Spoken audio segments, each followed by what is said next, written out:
Welcome to the K2L webinar on development of audio-video applications for infotainment systems.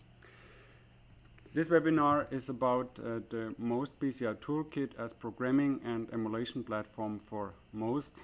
As you probably know, MOST stands for Media-Oriented System Transport. And MOST is a popular bus system, especially for automotive infotainment systems, and is implemented in over 180 car models that are on our streets today. My name is Björn Sander. I'm in marketing and sales in K2L, and I'm glad that I'm not alone today. With me here today is Mohammed Baluk. He is a software engineer in K2L. Hello, Mohammed. Hi, good morning. And he will do the demo later in this webinar. Before we get actually started, a quick look at the outline of this webinar. I want to shortly introduce K2L. Then I want to discuss some challenges in the automotive infotainment domain. And then I want to introduce the MOST PCI Toolkit. We will look at the use cases of the toolkit, and then I want to show you the contents of the toolkit, the MOST PC interface hardware, the corresponding software stack. And then I will hand over to Mohammed, who will share with us what is new in version 4.3 of the MOST PCI Toolkit. And then I think we come to the highlight of this webinar, the live demo. And at the end of the webinar, I think we will have some time to answer some of your questions. I can just encourage you to ask questions during the webinar. A few words about K2L. K2L was founded in 1999. We are based in Karlsruhe, Germany. We are a provider of development tools for automotive networks. We have a strong MOST focus. I think we are one of the market leaders when it comes to MOST development tools, but we also support developments for other automotive bus systems like CAN and LIN. And since 2012, we are a daughter company of Microchip Technology. Challenges in automotive infotainment development. In general, the automotive industry is a highly competitive industry, and this is because the consumers pose a lot of requirements on the industry, and the industry tries to deal with these requirements with quite a number of processes and a high level of automation. And on the right-hand side at the bottom, we now see a V model that is regarded as a gold standard for device and system development. When we work through a V model for device and system development, we have to keep some things in mind. For example, we have to avoid iterations, design iterations, in order to meet our cost target, for example. And what can be done in order to actually reach the cost target? One thing we can do is we can do a proper prototype. Another thing that is important is verification, device verification, and system verification. This relates more to quality. And similarly, when we talk about production, we certainly also have to make sure that our devices and systems behave according to the specifications. And these are the challenges and topics I want to focus a little bit on the upcoming slides. First, I want to talk about prototyping. On the right-hand side, we see a design engineer who has successfully finished system design. It is a MOST infotainment system with two devices, a head unit and an amplifier. And in order to make sure that this system meets all the requirements, we want to do a prototype. But as we are early in the development process, we usually do not have these devices available. And so we have to answer the question, where get we these devices from in order to implement a prototype? And the answer is we have to use a special prototyping hardware in order to mimic the behavior of the head unit and the amplifier. Next topic is device and system verification. Here we have to deal with the counterpart problem. Let's assume we are a manufacturer of an amplifier, and of course before we deliver the amplifier to our customer, which is usually an OEM, we want to make sure that this amplifier behaves according to all specifications. This means we have to somehow stimulate this amplifier. And in the real world, the stimulation is done by the head unit. But as you can imagine, it's quite common that the head unit is developed by a different manufacturer, which is usually a competitor. And so this means we won't have this head unit available. And similarly as before, we need a prototyping platform that enables us to mimic the behavior of the head unit. When we talk about production end-of-line tests, at the bottom we now see a conveyor belt with a number of amplifiers.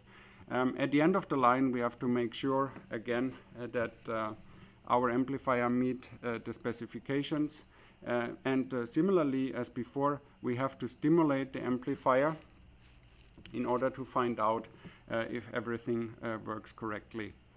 One special thing for end-of-line test is that usually in order to stimulate the amplifier, human interaction is usually not acceptable. So we need a kind of automation in order to conduct these tests. And even if it's might be okay to have some human interaction, to have someone clicking on some buttons, automation can also be helpful for device and system verification. And when you look closely at the prototyping hardware in the pictures on the right, some of you might think, well, this looks pretty much like the MOST PCI Tool Kit from K2L. And this is because it is actually the MOST PCI Tool Kit from K2L. And we think that the MOST PCI Tool Kit is the answer to the aforementioned challenges when it comes to most streaming devices like the amplifier in our example on the right-hand side. Okay, let's talk a little bit about the contents of the MOST PCI Tool Kit. The MOST PCI Tool Kit consists of a piece of hardware and a software stack. And yeah, we have different hardware interfaces available for most 50 electrical, most 150 optical, and most 150 coax. And each MOST PC interface comes with a software stack which contains all drivers, a number of tools, and the entire software stack runs on top of Windows 7. And we see the software stack on the right-hand side, and I want to discuss the software stack on the next slides a little bit further. We see here the software stack again. At the bottom we have the MOST network and the MOST PC interface, which is the hardware. But now let's focus a little bit on the higher levels, which means the software stack. And here I want to especially discuss this light blue layer, because this light blue layer determines how the user sees the MOST PCI toolkit, or the operating system sees the MOST PCI toolkit. For example, we have here a building block which is called here sound driver. This component makes the MOST PCI toolkit to appear as a sound card in the system. We have another block, NDIS driver. This makes the MOST PCI toolkit appear as a network card. And on the right-hand side, we have two further components, the so-called MOST Base API and the MOST Tool Foundation. And the user can use these two components to implement some customer-specific functionality. Let's move one level higher to an application that is called MOST Stream. MOST Stream is based on a sound driver and the MOST Base API, and MOST Stream comes with an easy-to-use graphical user interface, and this application gives us easy access to MOST, and Mohammed will show us in a couple of minutes also MOST Stream. And now I want to walk through the different components a little bit further. First, the sound driver. From an operating system perspective, the MOST PC interfaces behave like a standard sound card, and you can see this also from the screenshots on the right-hand side. And this means we can use standard applications under Windows to stream music over the MOST network. And we now see at the bottom on the right a MOST frame, and the audio data is transmitted in the streaming data area of the MOST frame, which is on the very right in green. But this is fully transparent to the user, so this means the user does not need to do anything to make this happen. This is done by the sound driver. In a similar fashion, we have this NDIS driver. NDIS stands for Network Driver Interface Specification. And this NDIS driver makes the MOST PC interface appear like a regular interface card. And this means we can actually implement different networking use cases like folder or printer sharing or gateway functionality. And at the bottom, again, we see the MOST frame. For the networking use cases, the data is not transmitted in the streaming data area of the MOST frame, but in the packet channel, which is here in red. And again, it is the driver that makes this happen, so the user doesn't need to do anything to implement this. Okay, just a few words on MOST Stream. MOST Stream, as I said, is an intuitive graphical user interface, and we see this here now at the bottom. And we can use MOST Stream to set up synchronous and isochronous streaming connections for the transmission of audio and video, and we can either store the data on our hard disk, or we can play the data back over speakers or an integrated VLC player plugin. And additionally, we can do some settings within MOST Stream. For example, we can decide whether we want to operate our MOST PC interface as a MOST master or in a slave mode. One additional point I want to mention here is the MOST PCI Tool Kit as programming platform. On the previous slide, we have discussed MOST Stream, and as you can see from the picture here, MOST Stream is based on the sound driver, the MOST Base API, and the MOST Tool Foundation. And in a similar fashion as in MOST Stream, you can implement your own application, for example, in order to meet the requirements for an end-of-line test. And your application can also be based on this light blue layer. And Mohammed will show us later an example project that can be used as a starting point for your own user-specific implementations. Okay, now we come to the question, what's new in version 4.3 of the MOST PCI Toolkit, and this means we come to Mohammed. So Mohammed, what's new in version 4.3? Yeah, hi everyone. So please let me introduce you what's new in the version 4.3. First of all, and the thing that we are proud of, that we have a new and easy to use user interface with full support for synchronous and isochronous streaming over the MOST channel. The main idea was to develop a user interface that will make it easy for test engineer or whoever is providing or making any prototype to make it as simple as 2 clicks to start streaming or receiving data over MOST network.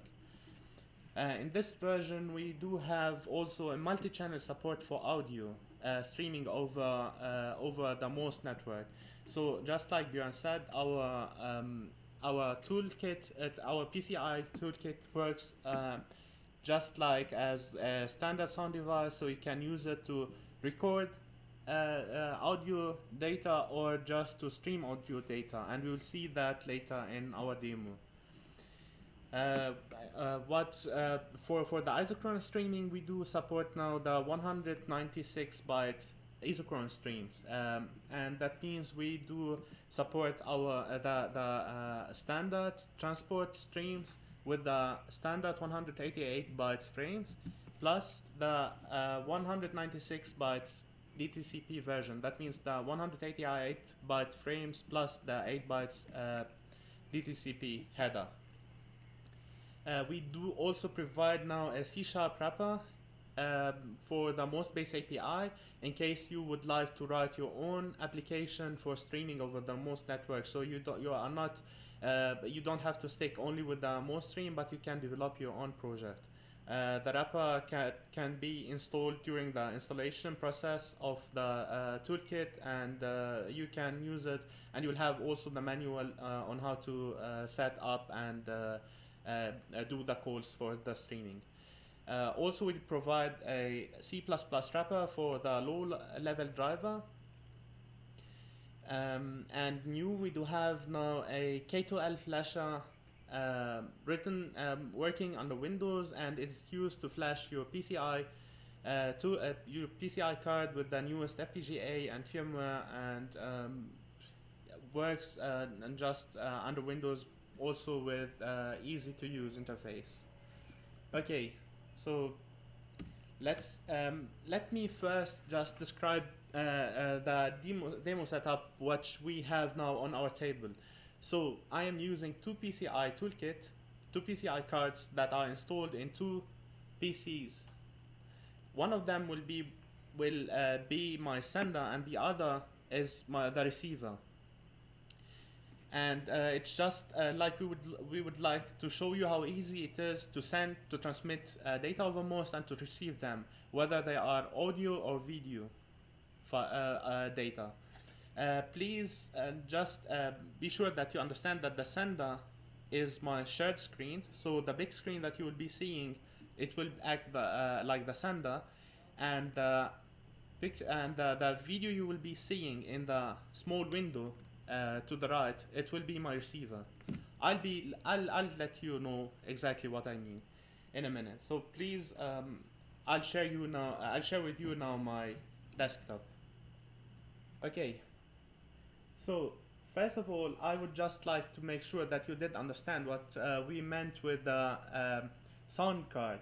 So if you only start the device manager in your Windows 7, then you can see that our PCI toolkit is installed as a sound device under the sound devices, and you can see it has its own driver. So you can see we have a sound device on MOST PCI interface. In this case, I have it installed on the I'm using a 150 optical PCI card, and you can see we do have a MOST network adapter just for working with the PCI toolkit itself. And under the network adapters, we do have a driver that's acting like that's working with the PCI card itself, and it's providing the network device interface. So I'll start now using the MOST stream and showing you how it's easy to stream or receive data over MOST. So I'm starting my MOST stream, and as you can see, it's we try to make it as simple as possible, and we have 4 different tabs, and each one does provide one action on the MOST network. So for synchronous source, we do have a tab, synchronous sync, isochronous source, and isochronous sync. Starting with the synchronous source, on the synchronous channel, I can stream my audio data. So in this case, we can set up our sound device to act like a sound player, which will transmit the data directly into the MOST network. Let's see the sound devices that are now installed on our Windows. if I right click on the sound icon and click on the playback devices, I'll see that I do have, just 1 second please, we are having some problems with the network. Okay, so as you can see on the left, this is the standard sound device window from Windows 7, and as you can see, we do have 4 sound devices installed now, and they are provided from the PCI Tool Kit itself. I can use all of them to stream data, but we do have also some other presets. Just let us try to change the preset. Now we are working with 4 stereo devices, but what if I want to work with one sound device, one stereo sound device? So from the playback devices combo box on the MOST stream, I can change to whatever sound device I would like to work with. By the way, we do have a no sound device, which means that I won't send or transmit my data directly through the sound driver, but it will be directly transmitted to the MOST based driver without going into the sound device itself. So let's just stick with transferring the audio data using the sound device drivers. So I'm changing now back to one stereo device, and if you can see, it did change also in the window, as you can see on the left window. So we can now work with one sound device. So our PCI toolkit does provide us now with one sound device. But for this demo, let's go back again to the 4 sound devices, and we will do our demo on it. So I'm changing back to 4 sound devices, and as you can see, it's also directly get updated in under Windows. So as promised, we did keep it as simple as possible. So it's really as easy as selecting a file that I would like to transmit. In this case, I'm selecting an audio file since we are working with the synchronous channel. So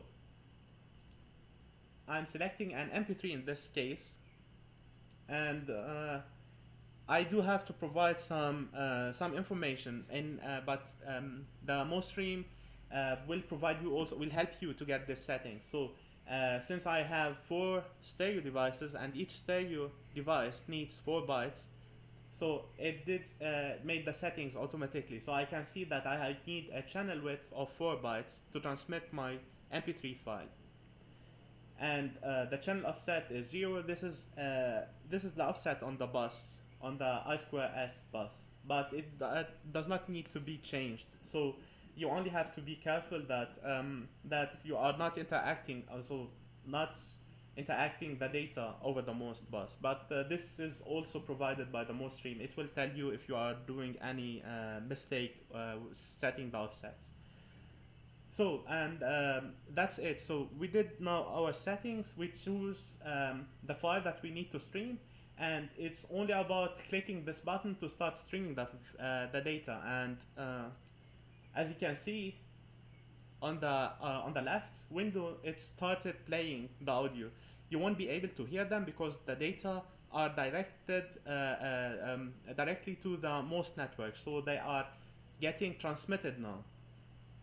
Let's see, and in the MOST stream you can also see that we have counter that's counting the time played since we started our transmission and how many bytes are transmitted already. So let's check now on the receiver side. This is I will open now the receiver side camera, and as you can see,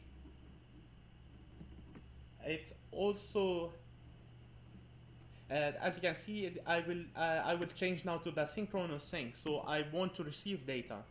I just clicked on the synchronous sync to choose that I'm going to receive data over MOST, and all I need to do is doing the same settings that I did by the sender. So I need to choose my channel width. In this case, it's 4 byte. The channel offset, which is 0, set on the sender, exactly the same.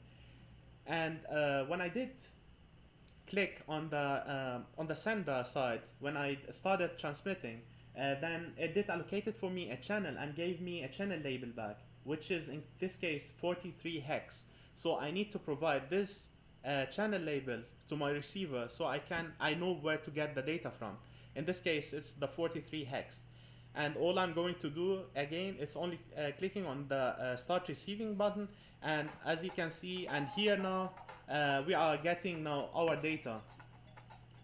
And you can see we do have also here some statics, how many packets are played, and how many packets saved, and how many packets skipped if ever anything got wrong during the transmission. So I'm stopping now the transmission. And just in case you are you need this data, you can also provide a file path so that you can save those data on your desktop, on your hard disk, and analyze them. The data will be saved in wave mode, in wave file format. Okay, that was we did show you now how easy it was to transmit data on the synchronous channel. We did use audio data, and in this case that was MP3 files. So let's move now to the isochronous streaming. In this case, we are transmitting videos over the isochronous channel. So again, I'm going back to my sender, and I'll choose the isochronous source just to start streaming my videos. I did prepare a video. It can be downloaded on the internet. It's free, and it has the transport stream format. And as each of you for sure knows, that the transport stream has 100 standard 188 bytes frames. And this is what we are using at the moment to stream the videos.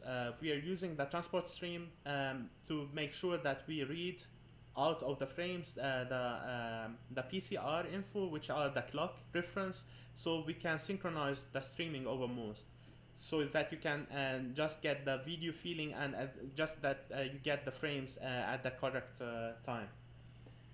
So again, in my sender, all I have to do is I need to provide, I'm closing this window because I don't need it anymore. So I only need to provide the video that I want to transmit. So selecting a video, either by going to the file folder itself and choosing the video, or I can also drag and drop the video directly into the box. So I can also move it to stream it. I also need to give the channel width, so how many bytes I'm going to allocate on the isochronous channel to stream my video. In this case, I'm just having 32 bytes. And also for the driver, just to make sure that the driver knows with which data it's working, I need to tell if I'm going to send 188 bytes frames or 196 byte frames. In this case, my video file here is not coded, or is not encoded as with a DCCP header, so it's a normal 188 byte frame. And for the settings, that's all I need. I can start now transmitting my video.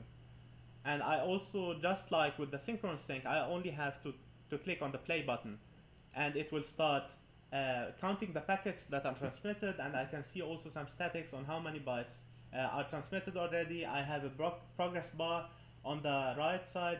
It's updating, but the video is a little bit too big, so you are not seeing the updating process. But for sure, it will tell you how many video left or sent already. So moving back now to my receiver, I will go now, I'll change to the isochronous sync tab. And exactly just like as we did in the synchronous streaming, I only have to provide how many, which channel label I will be receiving my data into, and in this case it's the 5F. And those data are easy to get when you are using MOStream. Then each label that you are allocating, you will get a channel label for it. So in this case we have the 5F, I can see it, and I only have to provide it to my receiver on the receiver side, just to tell the MOStream where to get the data from. So again, I do need the channel label, I need my channel width. In this case, it should match its 32 bytes. And also the packet width, just to make sure that we are working correctly with the data that we are receiving. And in this case, that's are the 188 byte transport stream frames. And now starting receiving the streaming data, as you can see, we have an integrated video player. I'll just make it a little bit bigger. So you can see the video is playing. So I hope it's it's playing fluently on our side, but the problem is the network maybe. But so you can just check the videos that you are playing now at the moment, and you can also hear the sound. So I'm leaving it just for one moment. Maybe you're enjoying the video. Okay. So I stop now the streaming over the MOST network, and as you can see, the on the receiver side, it stopped automatically whenever the label disappeared over MOST. So we just showed you how easy it was to stream data over the synchronous and isochronous channel. Of course, we do have some more settings, just in case, just to tell you some of them. We do have a feature. Let us say that you are streaming data over the isochronous channel, and you want to get that data as soon as they are over the MOST. Then we have a feature which is called the predefined, something like predefining the label. So you are waiting for the label. Whenever it comes, you will get the data from. So in this case, I did stop now my streaming, and on the sender side, I'm just saying, okay, please wait on the data that will come on channel label 5F hex. So if I start, you can see the label state did change to waiting, and now whenever the label starts to streaming, then it will turn into active, and we will start streaming. We will start capturing our stream. So I started the stream now again, and you see it did start automatically, and the video also started receiving the data. So the feature is used just to make sure that we don't skip too many data whenever we stream over the isochronous. This feature is also provided in the synchronous streaming. So you have those waiting labels feature on the synchronous and on the isochronous channel. Just to make sure that I show you also some of other features or options that you can do in MOST Stream. You can change, or you can use the options from the tools just to start your MOST ring. So in this case, you can choose if the node you are working, or the PCI toolkit PCI card you're working with should act as a master, as a slave, or whatever. You can set it also directly from the MOST stream. For sure, you can set the node address and the boundary, and you can start up or shut down the MOST string. So in this case, I'll just give you an example. I can shut down the ring, and you can see I have a net off now, or I can just start it up directly, and it will directly change into net on. So okay, and for sure you can, whenever you do some settings and you don't want to lose them, then you can say save configuration as, and you will have your configuration saved into a XML file. You can take it and use it on other computer. For sure, when you turn off the MOST stream, or when you close the MOST stream, the latest settings will be saved for you and will be loaded again whenever you start the MOST stream back. Okay, I think that that should give you a basic overview on the MOST stream abilities and how easy it is to stream data over the synchronous and isochronous channel. And just like Björn said, we can provide you also with an example, with a C# example on how to do streaming yourself. If you want to write your own application, then you can use our C# wrapper to start writing your own application. So all you do have is you need to add the MOST Base API DLL wrapper itself as a reference, and then you can start programming. And I'm not going into details about the project, about the startup project, but I did made a small demo on how you can connect to the PCI card, and how you can set, just as an example, how you can set the PCI card itself as a master or slave, started it up or shut down the system, and how to change the node address. It's only as an example on how easy it is to work with our wrapper. And if you are interested in the project, please just contact Björn. He will be very grateful and to send you the project file itself. And we can support you also if you need any help for writing your application. So as said, we can provide you with this sample project. Please just let us know if you are interested in. Okay, so I think we are, for my side, I'm done with the small overview using the MOST stream and using our toolkit. I hope you did enjoy it, and I'll get back to Björn. Thank you, Mohammed, for the nice introduction and the demo. Actually, we have quite a number of questions, and I think we might can answer one or two. Yes. One question is regarding the file size when we store data that is received. Is there a limit, or? It depends. If you are using if your hard disk is formatted as a FAT32, then you can. This is limited by Windows. Then you can only work with files that are less than 4 gigabytes. But if you have a hard disk formatted as NTFS, then you can work with data files that are greater than 4 gigabytes. From MOST stream itself, we don't have any limitations, so we are only limited with the system limitation. In this case, it's Windows. And just for sure you did notice, but we were doing our demo on Windows 7. So that's the only limitation. Okay, maybe another question. Yes. In the MOST stream GUI, we had an alias. Ah, yes. Maybe I can show you. Yeah, column. Yeah, sure. Okay. Yes, sure.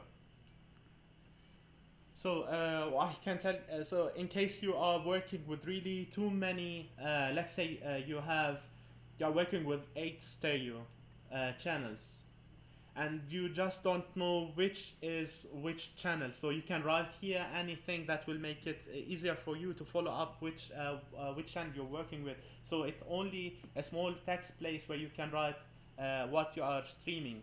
So let's say I'm streaming on the first channel, the left channel, and the second will be my right channel, and so on. This is only a small help to make sure that you remember the settings or whatever you are streaming.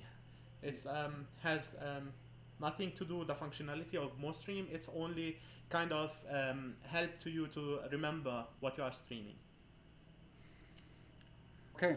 I think there are some questions left, but we will try to answer them after this session via email. Maybe we can show once more the contact information. Maybe some questions come into your mind after the session. You can just drop me an email or give me a call, and then we will answer your questions. And if you are interested in the project that Mohammed introduced at the end, you can also write me an email, and then we will send you out this project. Sure. Okay, so this is it for now. Thanks for joining today, and we hope to see you next time. Thank you very much. Bye-bye. Bye.